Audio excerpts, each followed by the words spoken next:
శ్రీకృష్ణ పరబ్రహ్మణే నమః. శ్రీ గురుభ్యో నమః. శ్రీమాత్రే నమః. శ్రీ గణేశాయ నమః.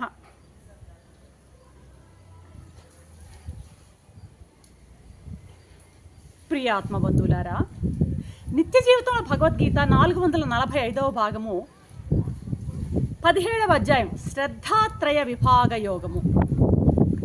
స్వామి చెప్తున్నారు, అర్జున, ఎవరైనా సరే ఒకరి యొక్క నిష్టను గురించి తెలుసుకోవాలంటే వాడు చేసేటువంటి పనులని బట్టి తెలుసుకోవాలి.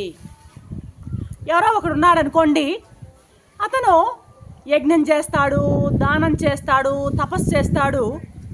అయితే ఎవరిని ఉద్దేశించి ఆ కర్మలు చేస్తున్నాడు, ఎందుకు కొరకు చేస్తున్నాడు, ఏ విధంగా చేస్తున్నాడు అని తెలుసుకున్న మీదట కానీ వాని యొక్క శ్రద్ధను మనం నిర్ణయించడానికి వీలు లేదు. వాడి యొక్క నిష్టను ఇది అని చెప్పడానికి అవకాశం లేదు. కాబట్టి నేను చెప్పే మాటలు శ్రద్ధగా సావధానంగా వినవయ్యా అంటున్నాడు 4వ శ్లోకంలో స్వామి అన్నమాట. ఏం చెప్తున్నాడు 4వ శ్లోకంలో? యజంతే సాత్వికాన్ దేవాన్ యక్షరక్షాంసి రాజసా ప్రేతాన్ భూతగణాశ్చాన్వే యజంతే తామసా జనా అంటున్నారు స్వామి. అర్జున, సత్వగుణం గలవారు దేవతలని, రజోగుణం గలవారు యక్షులని రాక్షసులని, తమోగుణం గలవారు భూత ప్రేతాలని పూజిస్తూ ఉన్నారయ్యా అంటున్నాడు స్వామి. అర్జున, సాత్విక నిష్ట కలవారు దేవతల్ని పూజిస్తారు. అదేవిధంగా ఎటువంటి దేవతలను పూజిస్తారు వాళ్ళు? శివుడు, విష్ణువు, జగదంబ, గణపతి, ఇటువంటి దేవతల్ని వారు పూజిస్తూ ఈ దేవతలు వారికి పూజనీయులుగా ఉంటారన్నమాట. దేవ అనే శబ్దం వచ్చి ఏ అర్థంతో వస్తుందంటే విద్య అనేటువంటి విద్యను సూచిస్తుందన్నమాట. ఇక్కడ దేవ అనేటువంటి శబ్దం దివిలో ఉండే భువిలో ఉండేటువంటి దర్శన సంపన్నులైనటువంటి పూజనీయులైనటువంటి దేవతల్ని ఈ సాత్వికులు పూజిస్తూ ఉంటారయ్యా. అదేవిధంగా రాజసనిష్ట కలవాళ్ళు రాక్షసులను, యక్షులను పూజిస్తూ ఉంటారు. కుబేరుడు లాంటి యక్షులని, అదేవిధంగా నైరుతి లాంటి రాక్షసులని వీరు పూజిస్తూ ఉంటారు. ఈ యక్షులు, రాక్షసులు వీళ్ళకి పూజనీయులు. యక్షులకు ఏంటంటే సువర్ణం, బంగారము మొదలైన ధాతువుల మీద బాగా ఇదన్నమాట అధిష్టాన దేవతలు వాళ్ళు. బంగారం మొదలైన వెండి ఇటువంటి ధాతువుల మీద అధిష్టాన దేవతలు ఎవరంటే యక్షులు అన్నమాట. రాక్షసులు శక్తికి, బలానికి అధిపతులుగా ఉంటారన్నమాట. వీళ్ళకి ఆవిర్భావ, తిరోభావ శక్తి ఉంటుంది. ఎవరికి? రాక్షసులకి. కాబట్టి రాజసులు ఈ రాక్షసులని, ఆ యక్షులని పూజిస్తూ ఉంటారన్నమాట. ధనం, దర్పం ఎవరికైతే ఉంటుందో వాళ్ళ వెమ్మట బరి తిరుగుతూ ఉంటారు ఈ రాజస గుణం కలిగిన వాళ్ళు. ఎప్పుడు కూడా వాళ్ళకి హోదాలు, ధనము, దర్పము ఉండేటువంటి అటువంటి వ్యక్తుల వెంటనే వీళ్ళు తిరుగుతూ ఉంటారన్నమాట. ఇక వారి శ్రద్ధ ఎట్లా ఉంటుందంటే వాడికి ఆదర్శం ఎప్పుడు కూడా డబ్బును పూజించడం, అధికారాన్ని పూజించడం, ఎంతసేపు ధనం వెమ్మట పరిగెత్తడము, అధికారం వెమ్మట పరిగెత్తడము, ఇదే వీళ్ళ నైజంగా ఉంటుందన్నమాట. ఇకపోతే 3వ వారైనటువంటి ఈ తామసులు భూత ప్రేత గణాలను సేవిస్తారు. ధర్మభ్రష్టులైనటువంటి చచ్చి వాయు శరీర ధారణ చేసినటువంటి ఉల్కముఖాదులు మొదలైన వారిని ప్రేతగణాలు. అవి ప్రేతగణాలు అంటే ఏంటంటే ఇక్కడ అధర్మ వర్తులై వాళ్ళు చనిపోయిన తర్వాత వాయు శరీర ధారణ చేసి ఉంటారే వాళ్ళందరినీ కూడాను ప్రేతగణాల కింద చెప్పబడుతున్నారు అన్నమాట. ఇకపోతే భూతగణాలు అంటే ఎవరంటే సప్తమాతృకులని భూతగణాల కింద చెప్పబడుతుంది. సప్తమాతృకులు అంటే తెలుసు కదా, వైష్ణవి, నారసింహి, వారాహి అని మన సప్తమాతృకులు చెప్పుకుంటుంటాం. వీళ్ళు భూతగణాల కిందగా వస్తున్నట్టుగా మహాత్ములు ఇక్కడ చెప్తూ ఉన్నారన్నమాట. వీళ్ళు ఏంటంటే నైజం వశీకరణము, హిప్నాటిజము, మాయలు, మంత్రాలు, టక్కులు, టమార్లు, ఇవన్నీ వీళ్ళ యొక్క ఆయుధాలు అన్నమాట. ఇటువంటి వాటిని అన్నిటినీ కోరి ఈ ప్రేత కోరికతో అవి పొందాలన్నటువంటి ఆశయంతో ప్రేత భూతాలను వీళ్ళు పూజిస్తూ ఉంటారు తామసులు అనమాట.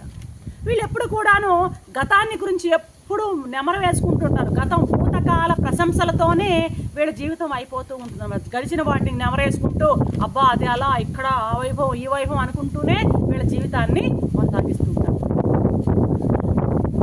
మామూలుగా వీళ్ళ ఎలా ఉంటుంది వీళ్ళ యొక్క శ్రద్ధ తగిన ఫలితం అంటే, వర్తమానంలో వీళ్ళు ఎప్పుడు అసంతృప్తికి లోనవుతూ ఉంటారట. ఎప్పుడు సాటిస్ఫాక్షన్ అనేది వీళ్ళ జీవితాల్లో వర్తమానంలో కనపడదట. భవిష్యత్తు కూడా ఉదాసీన స్వభావాన్నే వీళ్ళు ప్రవర్తిస్తూ ఉంటారు అని చెప్పబడుతుందన్నమాట. ఎవరు? తామస స్వభావాలు అనమాట. సాత్విక స్వభావం కలిగిన వారు దేవతలను పూజిస్తారు. దాన్ని బట్టి వారి యొక్క నిష్ట కూడా సాత్విక నిష్టగా ఉంటుంది. రాజసిక శ్రద్ధ కలవారు రాక్షసులని యక్షులని పూజిస్తారు. వాళ్ళ శ్రద్ధ కూడాను ఆ రాజస నిష్టగానే మనం గుర్తించాలి. తామసులు ప్రేత భూతాలని పూజిస్తుంటారు. వారి శ్రద్ధ కూడా తామస శ్రద్ధగా తామస నిష్టగా మనం గమనించాలన్నమాట. కనుక ఏ మానవుడైనా సరే వాడిది ఏ రకమైనటువంటి శ్రద్ధో ముందుగా మనం తెలుసుకోలేము. వాడు చేసేటువంటి పూజలలో, వాడు నడిచేటువంటి ప్రవర్తనని బట్టి, వాడు చూపేటువంటి శ్రద్ధను బట్టి, చేసేటువంటి పనులను బట్టి, విధానాలను బట్టి, వాటిని బట్టి వాడు ఏ రకమైన శ్రద్ధ కలవాడో మనము నిర్ణయించవచ్చు అన్నమాట. భాగవతంలో ఏకాదశి స్కందం ఉంది. ఆ ఏకాదశి స్కందంలో ఒక 25వ అధ్యాయంలో 27వ శ్లోకాన్ని లో ఉద్ధవుడికి కృష్ణ పరమాత్మ బోధించేటువంటి సందర్భంలో ఉందన్నమాట. ఒక శ్లోకం ఉందన్నమాట. అది కూడా కరెక్ట్గా ఈ భావాన్నే ప్రతిఫలిస్తుందన్నమాట. సాత్విక్యాధ్యాత్మకీ శ్రద్ధ కర్మశ్రద్ధాతు రాజసి తామస్వధర్మేయా శ్రద్ధ మత్సేవాయా నిర్గుణా అంటాడు. అంటే నిర్గుణుడైన వాడు, నిర్గుణ సాధన చేసేవాడు ఎటువంటి శ్రద్ధను ఉంటుందంటే, పరమాత్మ వాసుదేవుడైనటువంటి నాయందే ఉంటాడు నిర్గుణ శ్రద్ధ కలిగిన వాడు, గుణాలు లేని శ్రద్ధ కలిగిన వాడు. అదేవిధంగా సాత్వికుడు అయినటువంటి వాడి శ్రద్ధ దేని మీద ఉంటుందంటే, వాడి ఆధ్యాత్మికమైనటువంటి ఆసక్తి ఉంటుంది వానికి. సాత్వికమైనటువంటి శ్రద్ధ కలవానికి ఆధ్యాత్మిక ఆసక్తి మెండుగా ఉంటుంది. అదేవిధంగా రాజస శ్రద్ధ కలిగిన వాడికి కర్మల యందు ఆసక్తి ఎక్కువగా ఉంటుంది. తామస శ్రద్ధ కలిగిన వాడికి అధర్మ వర్తనం యందు వాడికి ఆసక్తి ఎక్కువగా ఉంటుంది. ఇకపోతే నిర్గుణమైనటువంటి శ్రద్ధ, రాజసిక, తామసిక, సాత్విక ఈ మూడింటి దాటినటువంటి నిర్గుణమైనటువంటి శ్రద్ధ ఎవరైతే ఉంటుందో వాడు వాసుదేవుడైనటువంటి నా సేవలో, అంటే కృష్ణ పరమాత్మ చెప్తున్నాడు అనమాట, నా సేవలో పరుడై ఉంటాడు, ఆసక్తి కలిగి ఉంటాడు అని చెప్తున్నాడు ఉద్ధవ గీతలో కూడా స్వామి అనమాట. అర్థమైందా? మామూలుగా ఇక చూడండి భగవద్గీతలో ఈ త్రిగుణాలను బట్టి ఆ యొక్క త్రివిధాలైనటువంటి శ్రద్ధ ప్రకటితమవుతోంది అన్నటువంటి వివరణ మనకి ఇక్కడ ఇస్తున్నారు. ఆ గుణాల పరంగా, గుణాలను ఆధారంగా చేసుకుని ఆ శ్రద్ధ, ఆ తామసిక, రాజసిక, సాత్విక శ్రద్ధలు ఉంటాయి అని మనకి ఇక్కడ తెలుస్తూ ఉందన్నమాట. గీతాచార్యుడు ఇక్కడ చూడండి ఏం చెప్తున్నాడు. మానవుడు చేసేటువంటి పూజను గుర్తుగా తీసుకుని ఎవరిని పూజిస్తున్నారో ఆ పూజని ఒక సింబల్గా తీసుకుని చూపిస్తూ, ఆ పూజ వల్ల ఎవరి వల్ల ఏ ఉద్దేశంతో ఎందుకొరకు చేయబడుతుందో తెలుసుకున్న మీదటనే అతని యొక్క శ్రద్ధ ఎటువంటిదో నిర్ణయించవచ్చు నాయన అని మనకి ఇక్కడ చెప్తున్నాడు స్వామి అన్నమాట.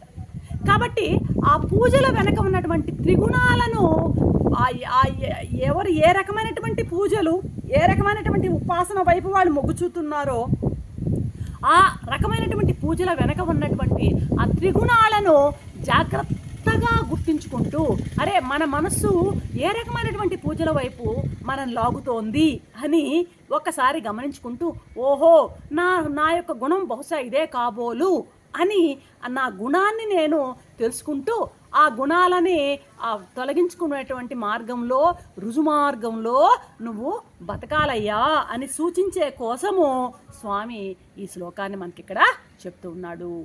రేపటి ఎపిసోడ్లో మరొక అంశంతో మీ ముందుంటాను. అంతవరకు సెలవు.